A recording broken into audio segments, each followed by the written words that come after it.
Hi hello friends. நான் இப்போ எங்கே வந்திருக்கேன்னா கொடைக்கானல் டூருக்கு வந்திருந்தேன்.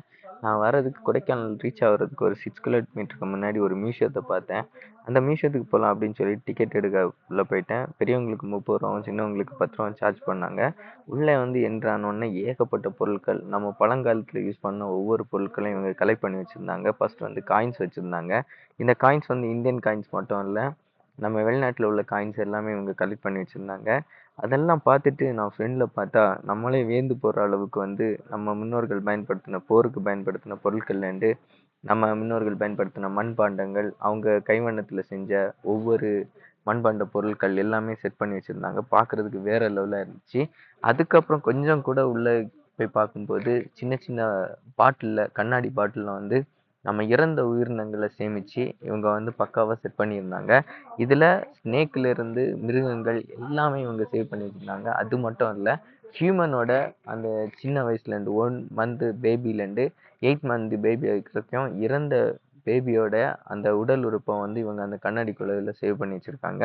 பார்க்குறதுக்கு வேற லெவல் அப்படின்னு சொல்லலாம். இதெல்லாமே நம்ம பார்த்து ஹிஸ்ட்ரியில் நம்ம தெரிஞ்சிக்க வேண்டிய நிறைய விஷயங்களை இவங்க வந்து இந்த மியூசியத்து மூலமாக நமக்கு சொல்லியிருக்காங்க. நீங்களும் இந்த கொடைக்கானல்லாம் வந்தீங்கன்னா இதே மாதிரி மியூசியத்தை மிஸ் பண்ணாமல் நீங்கள் பாருங்கள். பார்த்தா தான் உங்களுக்கு மட்டும் இல்லை, படிக்கிற பிள்ளைங்களுக்கும் ஏதாவது அவங்களுக்கு வாழ்க்கைக்கு நல்ல யூஸ்ஃபுல்லாக இருக்கும். கண்டிப்பாக இந்த மாதிரி இடங்களை வந்து மிஸ் பண்ணாமல் பார்க்குறது ரொம்ப நல்லது. இந்த வீடியோவில் மொத்தமாக நான் வந்து இந்த மியூசியத்தில் என்னெல்லாம் இருக்குது அப்படின்னு சொல்லிட்டு பிங் பண்ணியிருக்கேன். அது மட்டும் இல்லை, பாம்போட பெரிய சின்ன தோல்லேருந்து பெரிய தோல் வர இங்க வந்து ஒவ்வொரு ஸ்னேக்கோட அந்த இறந்த உடலில் உள்ள அந்த தோல்களையும் இவங்க கலெக்ட் பண்ணி அதை வந்து பக்காவாக செட் பண்ணி சூப்பராக வடிவமைச்சிருந்தாங்க. அதுவும் மட்டும் இல்லைங்க, சின்ன சின்ன நம்ம வண்ண வண்ணத்து பூச்சின்னு சொல்லுவோம், பட்டர்ஃப்ளைன்னு சொல்கிற அந்த சின்ன சின்ன பட்டர்ஃப்ளைல எவ்வளோ கலெக்ஷன்ஸ் இருக்கோ எல்லா கலெக்ஷனையும் இவங்க கலெக்ட் பண்ணி அதையும் வந்து பக்காவாக செட் பண்ணி, அது மட்டும் இல்லை பேட்ஸை கூட, சின்ன சின்ன இறந்த பேட்ஸை கூட அவங்க அழகா ஒரு மரத்தில் இருக்கிற மாதிரி பக்காவாக செட் பண்ணி எல்லாம் கொடுத்துருந்தாங்க. பார்க்குறதுக்கு எனக்கு ரொம்ப சூப்பராக இருந்துச்சு. நான் வந்து எத்தனையோ வாட்டி கொடைக்கானல் வந்திருக்கேன். ஆனால் இது வரைக்குமே இதே மாதிரி இந்த மியூசியத்துக்கு நான் இது வரைக்கும் நான் வந்ததில்லை. ஃபஸ்ட் டைம் வந்திருக்கேன். எனக்கு ரொம்ப பிடிச்சிருந்துச்சு.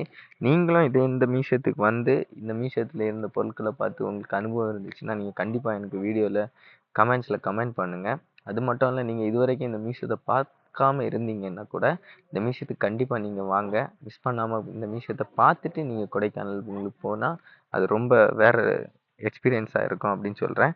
இந்த வீடியோவில் எல்லா பொருளுமே, அங்கே மியூசியத்தில் இருந்த எல்லா பொருளுமே நான் அப்லோட் பண்ணியிருக்கேன். நீங்கள் வீடியோவை ஃபுல்லாக பார்த்தா மட்டும்தான் அங்கே என்னெல்லாம் பொருட்கள் இருக்கும் அப்படின்னு சொல்லிட்டு உங்களுக்கு தெரியும். நீங்கள் எதுவுமே மிஸ் பண்ணாதீங்க. ஃபைனலாக வந்து கண்ணாடி குகையில் நம்ம இறந்த மிருகங்கள உடலை கூட அவங்க கலெக்ட் பண்ணி அதை வந்து நிற்கிறது மாதிரியும் படுக்கிறது மாதிரியும் பக்காவாக செட் பண்ணி வச்சுருக்காங்க. கடலில் இருக்கிற அந்த உயிரினங்களை கூட இவங்க சேமித்து அந்த கண்ணாடி பாட்டிலில் அழகாக சேவ் பண்ணி வச்சுருக்காங்க. எதுவுமே மிஸ் பண்ணாமல் கண்டிப்பாக நீங்கள் இந்த வீடியோ பாருங்கள். வீடியோக்கு சப்போர்ட் பண்ணுங்கள். Okay, thank you friends.